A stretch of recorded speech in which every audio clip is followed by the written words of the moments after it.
desse tema que vai tratar aqui, que é sobre o aquecimento global. Mas você vai perguntar assim, o que tem a ver com isso? Eu ensino o terceiro ano, você vai ver que tem tudo a ver.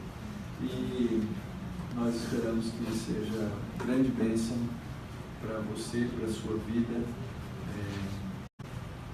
poder ouvir o Solano nessa hora. Eu queria orar com ele e depois nós vamos ouvir. Senhor, peço tua bênção sobre a vida do Solano, peço que o Senhor o guarde, o oriente, lhe dê energia física, emocional e continue, ó Deus, a sustentá-lo espiritualmente, como temos visto pela tua misericórdia ao longo dos anos. Guarda-o na tua presença, continua a ensinar ao teu servo a falar palavras que vêm do Senhor. Abençoa nós que vamos ouvir, dá-nos um coração atento ao Senhor e a esse tema que será explorado. É a oração que nós fazemos no nome de Jesus, o nosso Salvador. Amém. Obrigado, Mauro. Obrigado pelas palavras amáveis também. É uma alegria, um privilégio sempre estar participando de um evento da AXE e estar aqui com vocês aqui nessa manhã.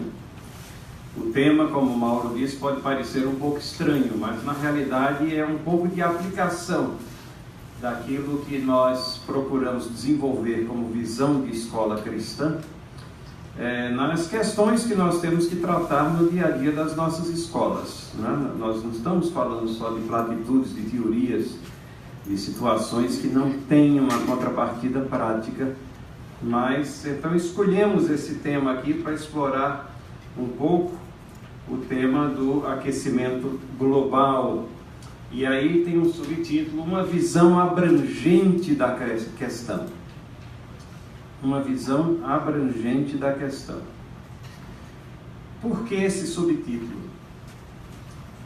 E eu vou deixar esse pensamento com vocês e fiquem pensando nele ao longo da nossa exposição.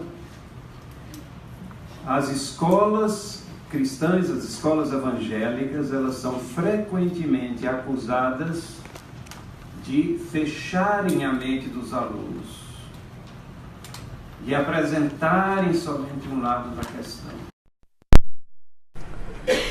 As escolas evangélicas muitas vezes perdem alunos porque alguns pais cristãos dizem, não, eu quero que o meu filho tenha exposição da diversidade que existe no mundo, alguma coisa nesse sentido.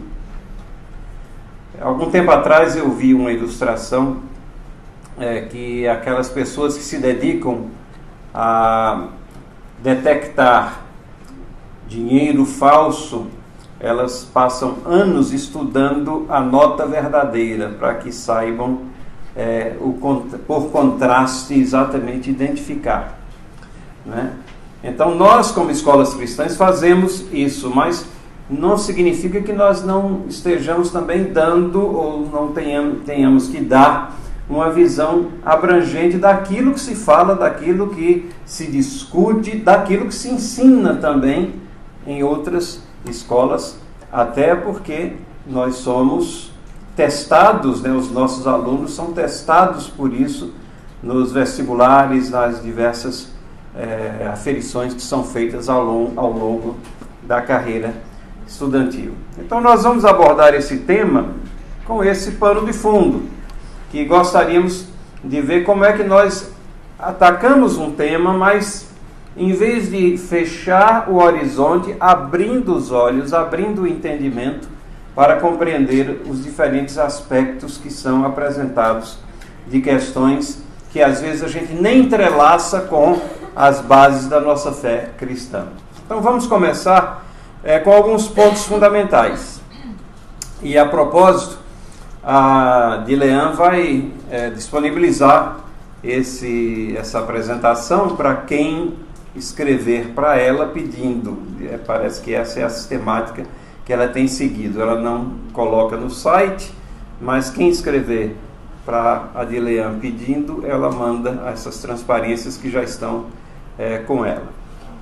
Então, alguns pontos fundamentais aqui quando nós abordamos essa questão de aquecimento global. Se a gente fala de aquecimento global, por inferência, a gente está falando também de sustentabilidade, de ecologia, cuidado com o meio ambiente, todas essas coisas estão entrelaçadas aí. Como escolas cristãs, como povo de Deus, o cuidado pela terra faz parte da compreensão que nós temos de que ela é uma dádiva de Deus. Ela é um habitat preparado para a humanidade, um habitat perfeito para isso, para a existência da vida, para a subsistência da raça humana, para a procriação da raça humana. Esse é o ponto fundamental que nós podemos sim abrigar em nossas escolas, projetos, uma exposição, uma abordagem sobre questões relacionadas com o cuidado pelo meio ambiente. Na realidade, nós deveríamos nos destacar até nessas questões exatamente porque nós temos marcos muito profundos, princípios fundamentais que vão nortear a nossa prática. Deus criou, vejam, como é o relato da criação? Deus criou o quê? Um jardim. O que é um jardim? É apenas um amontoado de flora, de vida vegetal e alguns animais espalhados aqui. Não, é um lugar que é prazeroso, um lugar bonito, um lugar organizado. Então isso está desde os primórdios da criação. Ecologia trata de equilíbrio, trata de medidas contra a exaustão do solo. É surpreendente quando nós vamos às diretrizes que Deus dá ao seu povo lá no Antigo Testamento, e vemos lá que diretrizes entrelaçadas com princípios religiosos cuidam exatamente isso, da rotatividade das colheitas. Você tinha que plantar um determinado tipo, né, de cereal, de colheita, o que fosse, e depois de alguns anos tinha que mudar situações que foram descobertas pelo mundo científico apenas séculos depois, mas já estava lá entrelaçado as diretrizes dadas ao povo de Deus. Descanso da terra. O descanso da terra era exatamente algo entrelaçado aos princípios religiosos, mas tem também uma base científica, que era o momento em que os nutrientes da terra eram reforçados e passavam a ser canalizados pelas vias de irrigação subterrânea para que as colheitas fossem boas, produtivas dali para frente. Mas a grande questão é que nós aprendemos nas Escrituras que nós temos que proteger a terra para a humanidade. É um habitat para as pessoas e não proteger a terra da humanidade, que tem sido a ênfase corrente. Percebem a diferença? Atualmente, todas as motivações ou os comerciais ou as propagandas que tratam de ecologia falam como se o homem fosse o inimigo e a terra deve ser protegida dessa raça humana malévola que fica explorando a terra. Não, nós temos que cuidar da terra, cuidar da ecologia, exatamente porque somos mordomos da criação. Essa é a nossa motivação. As motivações ecológicas, elas procedem de diversas fontes. Interessante que muitas dessas, elas são religiosas. A professora Débora deve se lembrar que nós tivemos, há uns 10 anos atrás, ou 12 anos atrás, lá no colégio, chamamos o André Trigueiro. O André Trigueiro faz parte do elenco da Globo, de repórteres, mas que tem um viés muito forte em cima de ecologia, de sustentabilidade. E então nós dissemos o seguinte: alguém sugeriu o nome dele. Ele disse, tá bom, vamos chamá-lo, ouvir o que é que ele tem para dizer.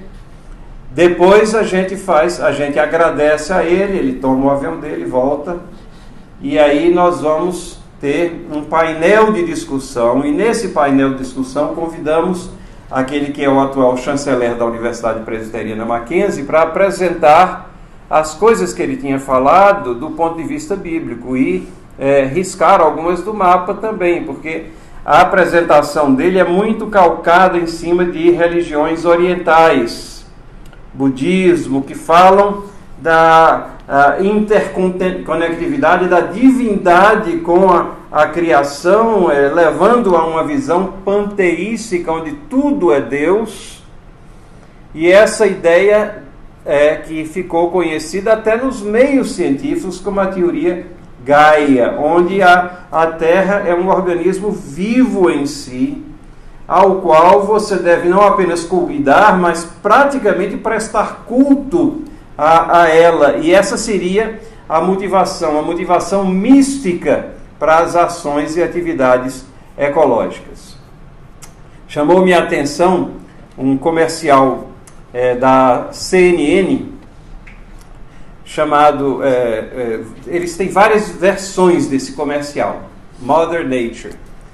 E eu, no final da minha apresentação, eu dou as referências das coisas que eu estou mencionando aqui, inclusive do site onde tem esse comercial em várias línguas e as várias versões que ele tem também. É um bom lugar para a gente ver qual é a abordagem que é feita aí fora.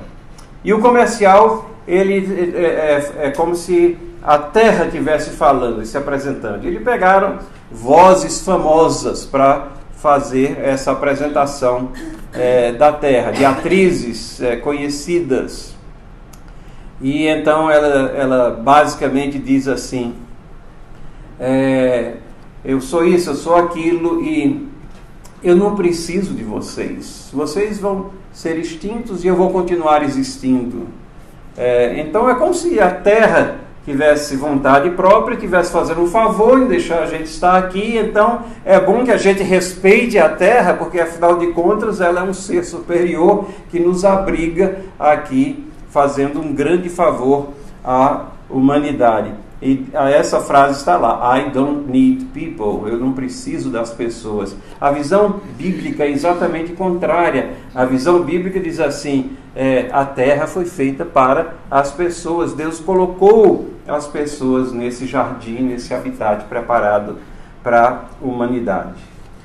Particularizando um pouquinho na questão da mudança global do clima, essa questão de mudança global do clima faz parte, então, dos itens que causam preocupação às pessoas relacionados com essa ideia de ecologia e sustentabilidade. E nós temos uma multiplicidade, um número enorme de estudos, pesquisas, trabalhos acadêmicos, livros, artigos que são publicados sobre esse tema do aquecimento global. Praticamente não passa um dia sem que você não ouça uma referência, um debate, alguma coisa sendo dita sobre isso. É um assunto que ele está perenemente na presença da mídia, nos livros didáticos, obviamente, e nos projetos realizados pelas escolas, né? Muitas escolas estão envolvidas nessa questão do aquecimento global. Como é que esse tema ficou assim tão forte? O que é que aconteceu? A gente ouve muito falar sobre o protocolo de Kyoto. Protocolo de Kyoto isso, protocolo de Kyoto aquilo, um país assinou, o outro não assinou, devia assinar, pária porque não assinou, e por aí vai. Houve uma conferência ecológica em 1992 na cidade de Kyoto. E então nessa conferência foi criada uma comissão para estudar mudanças climáticas e até 1997 essa comissão trabalhou, ou seja, durante 5 anos ela produziu um documento que é o chamado Protocolo de Kyoto, aonde ela dizia que os gases prejudiciais, principalmente o dióxido de carbono, que era produzido pela rápida industrialização da Terra, isso daí criava uma camada na troposfera de tal maneira que você impedia a irradiação, a dispersão dos raios infravermelhos e causava um aquecimento global dentro da superfície da Terra, dos mares e e da temperatura ambiente experimentada na Terra. Consequentemente, se esses gases eram responsáveis pelo aquecimento global, tinha que se ter alguma ação para redução na emissão desses gases. E então foi colocado um objetivo de 5,2% na emissão de gases prejudiciais, e aí começaram os países a assinarem. Um país assinava, o outro assinava, que se comprometia a tomar tal e tal ação para reduzir a emissão de gases. E isso daí foi rolando até 2005, quando uma grande maioria de países assinou o protocolo de Kyoto. Alguns outros se abstiveram de assinar, mas de qualquer maneira ele ficou valendo como um documento assim, adotado por diversos órgãos internacionais, até como sendo base para certos financiamentos e determinadas políticas governamentais e que transcendem até os governos locais. E daí dessa discussão surgem esses temas, né? Emissão de CO2, o dióxido de carbono, o efeito estufa, que é aquele que eu estava tentando descrever também no que falei anteriormente. Tudo isso são expressões que viraram comuns no nosso dia a dia. Construído em cima dessas premissas. Primeiro, há um aquecimento em progresso. Segundo, ele é produzido principalmente pela emissão de CO2, de dióxido de carbono. Vejam, duas premissas que não foram discutidas, elas foram tomadas como base para que as conclusões fossem colocadas ali naquele documento. Al Gore, o vice-presidente americano na época, e ele dedicou-se a estudar essa questão e proferiu diversas palestras e fez um documentário que circula por aí, está disponível no YouTube, chamado An Inconvenient Truth, ou seja, uma verdade inconveniente. Porque, na visão dele, não era conveniente se falar em redução de dióxido de carbono, porque isso prejudicava o desenvolvimento industrial, então ninguém queria falar, e por isso que o clima continuaria sendo aquecido e os efeitos deletérios desse aquecimento se fariam sentir na Terra. Na realidade, ele usa essa expressão no filme, e vejam como ele entrelaça essa questão a um posicionamento moral. Ele diz assim: a questão do aquecimento global é o maior desafio moral da nossa era. Vejam como isso adquire uma importância. Ora, se é o maior desafio moral, escolas se envolvem nisso, as pessoas começam a discutir, e na realidade isso provoca até o desvio de foco da dedicação que alguns desafios morais do nosso dia a dia se apresentam, né, na nossa vida, na nossa existência. A Unesco é a Organização das Nações Unidas para a Educação, a Ciência e a Cultura. E algumas escolas são associadas à Unesco, que é um órgão internacional, e anualmente a Unesco divulga um tema a ser trabalhado para o ano seguinte. O PEA Unesco é Programa de Escolas Associadas. Muitas escolas, inclusive escolas cristãs, fazem parte dessa, e tem muita coisa interessante que é discutido, mas muitos projetos no dia a dia das escolas saem das diretrizes que o Congresso Anual PEA Unesco, que acontece no Brasil, e também eventos internacionais que acontecem, saem desses conclaves aí. O que acontece nas escolas cristãs é que as escolas cristãs procuram adaptar o tema aos seus diferenciais e procuram trabalhar esses temas em salas de aula, em projetos interdisciplinares e em projetos transversais.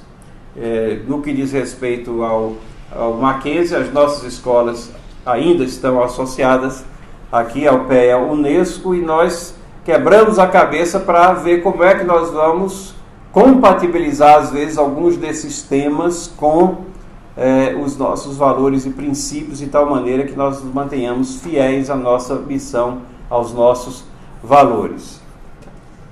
Para 2018 não foi lançado um tema, mas a Unesco ela tem assim o que ela chama de Objetivos de Desenvolvimento Sustentável, ou ODS, uma série de objetivos. E o objetivo número 13 é denominado Ação contra a Mudança Global do Clima. Aqui está a capa do programa da conferência de 2018, né, mostrando uma árvore meia seca, meia verdejante aqui, falando Ação Climática 2018, particularizando a atenção, o foco nessa questão. Mas vamos procurar entender um pouco aquilo que é chamado, veja, o objetivo é chamado de Ação contra a Mudança Global do Clima. O que é que está envolvido nesse título? No momento que se coloca um título desse, Ação contra Mudança Global do Clima, a premissa que se parte aqui é o que o aquecimento global ele é um fato incontestável. Sua escola vai trabalhar essa questão, as pessoas estão falando dessa questão, a mídia está cheia disso daí, os debates surgem porque isso é um fato incontestável. E existem vários documentos que nem questionam isso e chamam isso de consenso científico. Há um consenso científico de que há um aquecimento global, então ninguém questiona isso daí. Segunda premissa é que há um aquecimento global, e a segunda premissa é que ele é causado pela humanidade. Então são as pessoas que causam o aquecimento global. E a terceira premissa, já que isso está sendo trazido para o bojo da educação, para o bojo das escolas, para a abrangência das atividades que as escolas têm que realizar, é que é possível, então, pela educação, em última análise, pela ação governamental, tomar medidas para a redução do aquecimento global. Então, é algo que você pode fazer para diminuir o aquecimento global. Existem, obviamente, algumas estatísticas aqui. Vamos dar uma olhada num desses gráficos que são apresentados quando se fala de aquecimento global. Deem uma olhada nesse gráfico aqui, é um gráfico muito comum.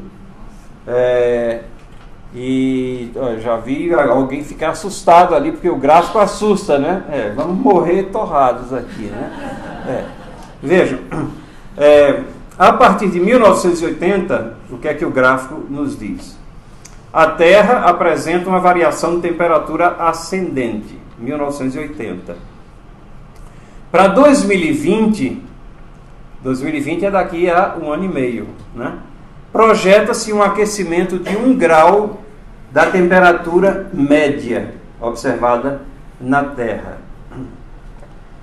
Notem que a escala aqui é uma escala de meio em meio grau. Então, aquele pico que você está vendo lá representa que em 2100 a projeção é de que a Terra estará 3 graus, vamos dizer, mais quente, né? Em vez da temperatura média de São Paulo ser 28 graus ou 27 graus, vai ser 30 graus. Tem alguém de Palmas aqui? Não, né? Nós temos uma escola em Palmas, né? Palmas todo dia você liga Bom Dia Brasil, ele dá a temperatura do Brasil, dizia em Palmas, aí a temperatura está lá, 39, 38, é bem quente lá, né? Aí será 3 graus mais quente de acordo com a projeção. Notem que isso é uma projeção. Por outro lado, deem uma olhada no gráfico, no próprio gráfico que é utilizado para fazer uma projeção de 3 graus mais quente, e deem uma olhada retroativa a 1980, quando medições mais confiáveis e repetitivas passaram a ser realizadas, e você vê que ali qual é o ano em que a temperatura foi medida para trás. Ninguém está vendo não? Ali embaixo, na escala de baixo. 4.000 antes de Cristo. 4.000 antes de Cristo. Então isso faz parte dos trabalhos científicos, mas isso levanta uma série de perguntas também, ao mesmo tempo, né? Quem é que estava medindo a temperatura 4.000 antes de Cristo? Quem é que estava registrando a temperatura 4.000 antes de Cristo? Os meios de medição são os mesmos? O termômetro que foi utilizado 4.000 antes de Cristo era o mesmo que está sendo usado nos dias atuais, para que possa haver uma aferição comparativa válida, porque em fazer ciência no experimento científico, você presume que os meios de captação de dados eles sejam também uniformes, para que os dados sejam uniformes, comparativamente também uniformes, sejam comparados uniformemente também. Então é um gráfico, mas esse gráfico é um gráfico bem utilizado. Mas vamos focar aqui num período mais curto aqui, de 1880, onde já se faziam medições, não com os mesmos instrumentos, obviamente, nem nos mesmos lugares, mas já se faziam bastante medições, de 1880 até 2020. Notem que a escala aqui, ela é mais ampla, ela está dividida aqui em 0,1 grau, não é? Cada linhazinha dessa. E aí a Terra tinha uma temperatura decrescente de 1880, chegando ao mínimo, que é 0,4 graus em 1910. Isso sempre comparando com uma temperatura média no momento do início das aferições. E a partir daí ela sobe e oscila, né? Tem altos e baixos. De 1980 em diante, né? Vocês notam que tem um pico ali depois de 1940 tem um pico, né? E aí a partir de 1980 em diante ela só cresce, ela vai em ascendência. A questão básica, e o que eu estou trazendo, é uma questão muito simples. Como é que nós tratamos esse tema? Né? Nós tratamos esse tema monoliticamente. Nós apelamos para o chamado consenso científico. Nós abrigamos essa situação nas escolas sem nenhum questionamento. Nós desenvolvemos projetos colocando uma carga enorme em cima dos nossos alunos, uma carga de culpa bastante intensa, porque afinal é por causa deles que a Terra está aquecendo. Nós abordamos questões ecológicas por sentimentos de culpa ou por sentimentos de dever cristãos. Ou seja, são diversos diferenciais que nós temos. A gente começa a ver como o eixo nosso, os valores, os princípios, a fé que nós professamos tem alguma coisa a ver com as questões do dia a dia, as abordagens até em aulas de ciência também. Ou nós devemos ter uma visão abrangente da questão. Eu não estou advogando que a gente feche os olhos e ouvidos a dados que são relevantes ou válidos. Mas será que nós não precisaríamos abrir o leque como escolas cristãs, sermos melhores do que as outras, que essas sim apresentam apenas uma visão da coisa, essas sim tapam os ouvidos e olhos dos nossos alunos e fazem com que eles compreendam e absorvam apenas uma visão única e monolítica de certas questões, quando na realidade existe uma abrangência bem maior? Será que nós não devíamos ter uma visão abrangente? E isso se aplica a diversos outros temas. Não é o nosso caso aqui, a gente não vai falar disso. Mas de vez em quando me perguntam, a escola cristã ensina evolução? Aí a minha resposta normalmente é: ensina com profundidade, melhor do que as outras. Porque ensina que é uma teoria. É uma teoria que diversas pessoas têm, pessoas que precisam de algo para suprir e colocar no lugar de Deus. Ela ensina o que a academia fala, o que as pessoas dizem. Afinal de contas, elas são testadas até em cima do conhecimento que elas têm do que se fala por aí. Agora, nós ensinamos também que existem um sem número de cientistas, vários desses que não são cristãos e que têm uma visão diferente, que acham que se Darwin tivesse o conhecimento científico que existe nos dias de hoje, ele nunca teria entrado nessa roubada que é o desenvolvimento de uma teoria da evolução. Porque a microbiologia e outros recursos técnicos e tecnológicos e da tecnologia de informação que nós temos nos dias de hoje mostram exatamente o contrário, que existe um projeto, um design inteligente por trás das coisas criadas, dos seres vivos.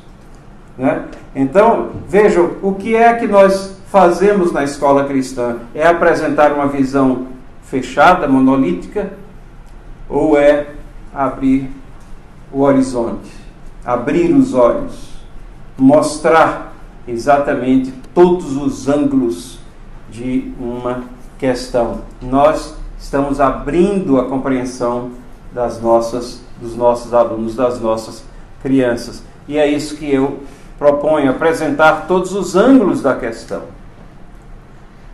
Falando de aquecimento global, voltando, primeira coisa que a gente tem que discernir, aquecimento global. Ele existe, vários proponentes, a esmagadora maioria, admito, está falando sempre de um aquecimento global.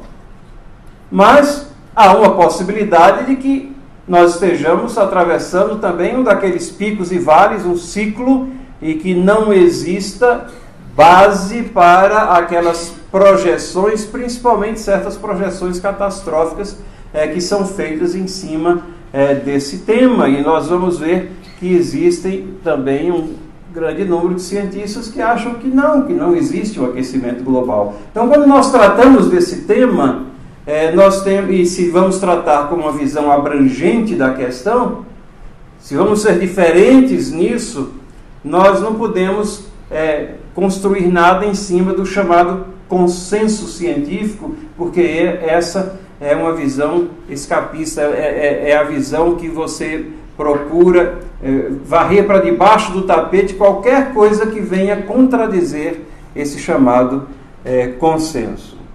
Mas digamos que exista sim um aquecimento global, que haja convencimento, que você acredite que a Terra realmente está aquecendo. Eu tenho muita dificuldade, as pessoas têm muita dificuldade em aceitar isso, onde moram os meus filhos e metade dos meus netos lá no Canadá. Eu estive lá no Natal e a temperatura era 37 abaixo de zero. 37 abaixo de zero. Né? Eu estive lá há uma semana atrás eu estava lá novamente. Deus possibilitou que eu fosse. Aquecimento global. E nós estamos em maio, né? O verão lá começa agora, nos próximos meses aí serão meses de verão. E a neve tinha derretido há uma semana apenas. Na cidade onde eles estão, que é Calgary, lá no Canadá, não tem um mês do ano que não tenha nevado. Ou seja, nem todo ano neva, né, mas já teve neve nos meses de maio, de junho, de julho, agosto, setembro. No pico do verão, teve dias que acordaram com neve lá fora. Então, são situações assim, onde você fala de aquecimento global e as pessoas estão preocupadas com o frio lá fora, né? Não estão dando muito ouvidos a isso aí, não. Mas vamos dizer que existe o aquecimento global, e até uma das argumentações é assim: não, quando tem você não consegue ganhar, né? Quando tem um frio intenso é porque o aquecimento global está provocando frio. Como é mesmo? Não, mas a argumentação é essa. Não, o aquecimento provoca desequilíbrios, e então você vai ter calor mais intenso e frio mais intenso Esse é um dos argumentos utilizados. Vamos dizer que existe um aquecimento global, existem ainda duas possibilidades aqui. A causa do aquecimento global é provocado pelas pessoas ou por causas não controláveis. Você pode fazer o que fizer, os projetos pedagógicos que fizer, a ênfase educacional, mudar o seu currículo, ficar falando os 200 dias letivos que você tem no ano sobre aquecimento global e não vai fazer nenhuma diferença, nem hoje, nem amanhã, nem depois de amanhã. Então essa é uma possibilidade também. E é nisso aqui agora, nos momentos que nós temos à frente, que eu queria sim mostrar que existe diversidade de opiniões. Eu estou trazendo aqui o nome do erudito aí, do scholar aí, que escreveu um paper sobre isso daí, e lá, como eu disse, no final das transparências tem a referência completa, se você tiver interesse em ler tudo o que ele escreveu. Mas o Martin, ele diz assim, que o nível tolerável de dióxido de carbono para seres humanos é de 5.000 partes por milhão. O dióxido de carbono cresceu nos últimos 100 anos de 280 para 380, ou seja, toda a revolução industrial, toda a industrialização, tudo aquilo que foi feito, e nós sabemos que a parte industrial ela vem também tomando medidas para que não haja tanto lançamento de dióxido de carbono na atmosfera. Então talvez nós tenhamos já atravessado um pico maior, né? Até a China está controlando isso daí, que era o paraíso da fuligem lá, e de dias assim terrivelmente sombrios que provocam sim problemas, mas muito mais problemas respiratórios de saúde do que de aquecimento global. Mas vejam bem, nos últimos 100 anos cresceu de 280 para 380 partes por milhão. Mas o nível tolerável de 5.000. Então a gente vê a distância que existem ainda de posicionamentos catastróficos em si. Mas ele prossegue e no seu trabalho ele fala de que se você conseguisse fazer uma drástica redução do dióxido de carbono, isso pode ter um efeito devastador na flora nativa e nas plantações da terra. Alguém pode me dizer por quê? Porque plantas respiram o quê? Dióxido de carbono, né? E exalam oxigênio, aquilo que a gente chama de fotossíntese, né? Então, se você reduz dióxido de carbono, você vai estar, quem sabe, prejudicando a flora da terra que é necessária para, ou seja, as coisas são todas interligadas para a alimentação da humanidade também. Então você concentrar somente num ponto e achar que aquilo vai ser a resolução, você pode estar criando um efeito devastador nas palavras desse autor. E tem mais, ele diz assim, na realidade, o dióxido de carbono cresceu nesses 100 anos 36%. Mas o efeito de dióxido de carbono no aquecimento foi de 0,6 graus, ou seja, 0,2% desse crescimento que poderia ser relacionado com o aquecimento global. Um outro autor, Michael Ward, ele chama a atenção para como essa questão na mídia e nas palestras elas trazem informações exageradas. Ele faz referência a um vídeo que está rodando desde 1990, The Fragile Planet, o planeta frágil, né? E nesse vídeo diz assim, a temperatura mundial subirá 30 graus centígrados até 2050. Então isso daí é propagado e as pessoas vão, bebem, absorvem esse tipo de informação. Vocês viram naquele gráfico que eu projetei que o chamado consenso científico projeta 3 graus até 2100. Esse daqui diz, não, em 2050 já já aqueceu 30 graus, ou seja, nós vamos viver, né, não é nem numa sauna, nós vamos viver cozidos aqui, porque quem é que vai aguentar 60 graus centígrados aí, de acordo com essa projeção. E tem mais, o Michael Ward diz assim, o principal fator do efeito estufa é evaporação.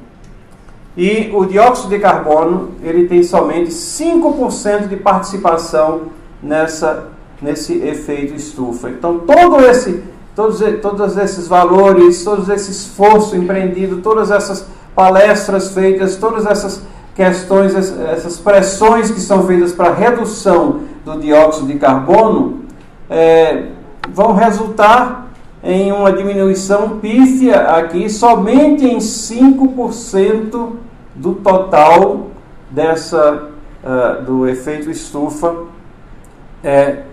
relativo à existência do dióxido de carbono lá. O outro autor, o Beisner, ele faz um trabalho bem detalhado e ele concorda que há um aquecimento, pelo menos nos momentos atuais e até fazendo uma certa projeção, mas ele diz que a causa principal do aquecimento são as manchas solares ou ventos que provocam os chamados ventos solares. Então você tem também uma outra abordagem, aqueles que concordam que existem, mas aqueles que acham que não é um resultado das causas humanas. Deixa eu trazer aqui alguma coisa da Wikipedia. Todo mundo treme um pouquinho quando a gente fala na academia ou academicamente da Wikipedia, porque ali é meio terra de ninguém, mas sempre tem alguma coisa que dá para a gente extrair e aprender. E eu achei especialmente essa questão, a Wikipedia traz, no endereço que está no final da palestra lá, ela traz algumas relações interessantes. Ela lista. Primeira relação, cientistas que se opõem à avaliação majoritária sobre aquecimento global. E ela dá lá o nome de cada um, tal, e você pode pesquisar e verificar as opiniões contrárias. Depois, cientistas que questionam a precisão das projeções climáticas. Eles questionam não somente a extrapolação, não somente para o passado, como a gente mencionou naquele gráfico, mas as projeções.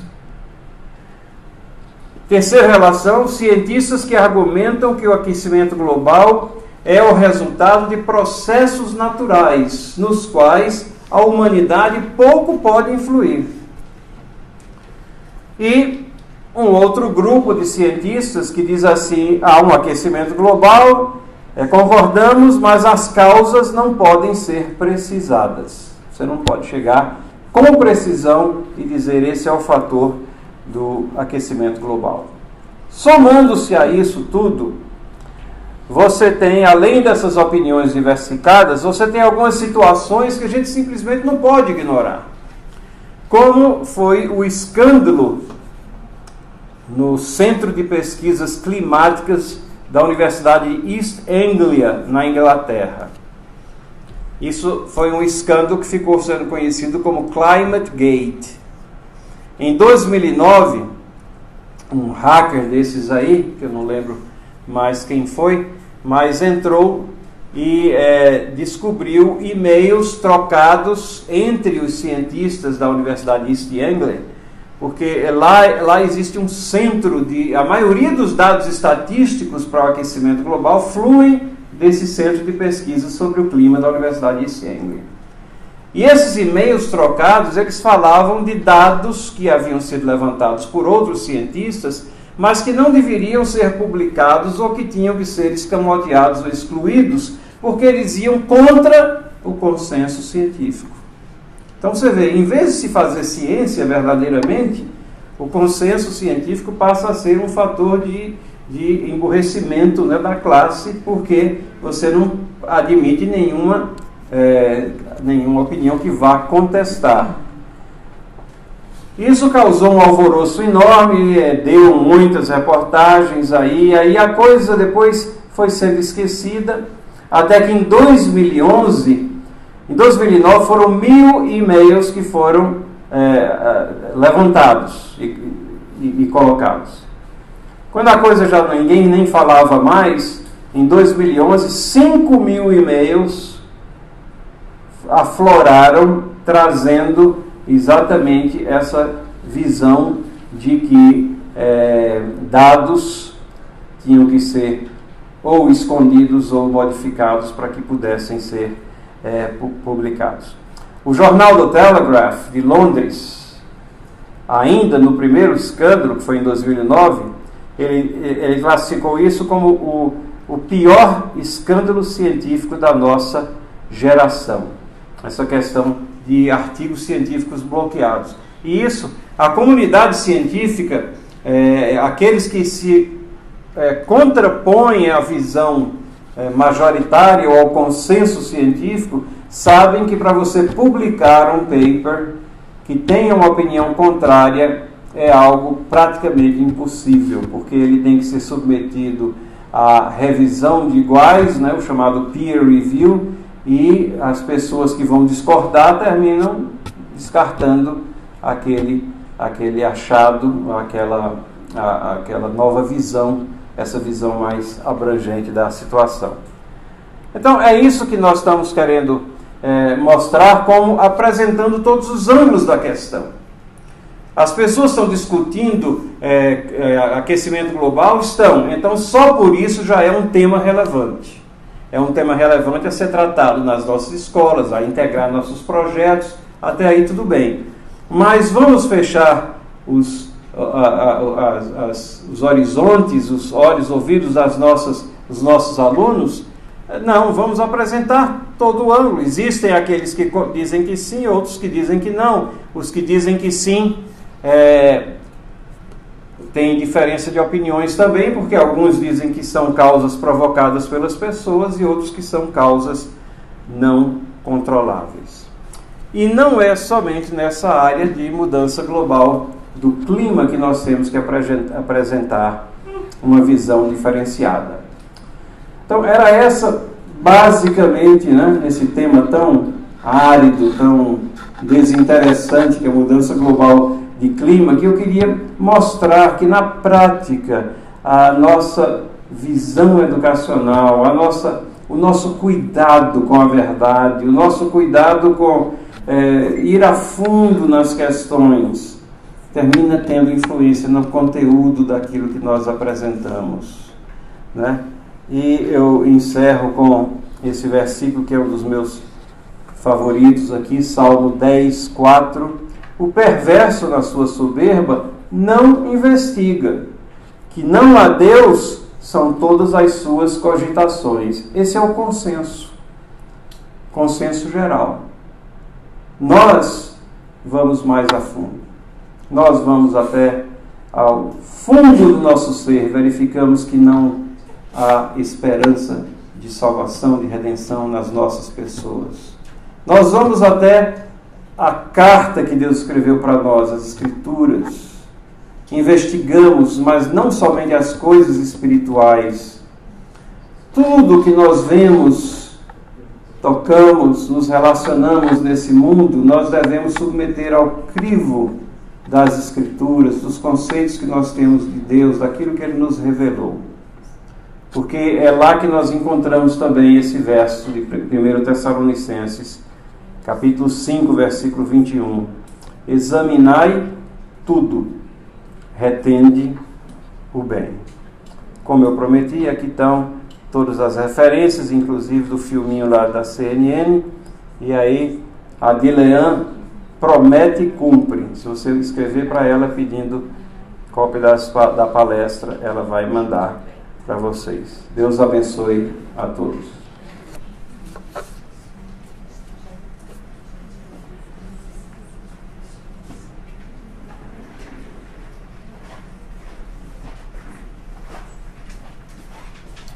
Muito obrigado, Solano. Muito bom termos esclarecimentos, né? Nós acabamos de republicar a Enciclopédia das Verdades Bíblicas. E lá na Enciclopédia das Verdades Bíblicas, que agora são 4 pequenos volumes, nós temos ali toda uma área de ciências que você deve ter acesso para poder explorar esses assuntos com profundidade escriturística. Já que tratamos do assunto da criação, nós trouxemos esse livrinho aqui para vocês comprarem, Aquarela da Criação, que é do Paulo Williams, lá de Recife, esposo da Cristiane, que é de uma das nossas escolas associadas. E acabou, mas Solano acabou de ganhar o dele, tá vendo? Mas nós temos para venda no nosso site, tá bom? Então você pode adquirir. Uma das maneiras, as maneiras com que a nossa associação sobrevive, né, é por meio das anuidades dos seus associados, por meio da venda de material, por meio dos eventos que nós fazemos e também nós preparamos anualmente presentes que a escola pode adquirir antecipadamente com a AXE para os professores, por exemplo. Então, esse ano nós estamos preparando algo para o Dia dos Professores. Então, a gente não pode dar para todos os professores sempre, mas até isso nós já fizemos. Então, fiquem atentos a essa questão, tá?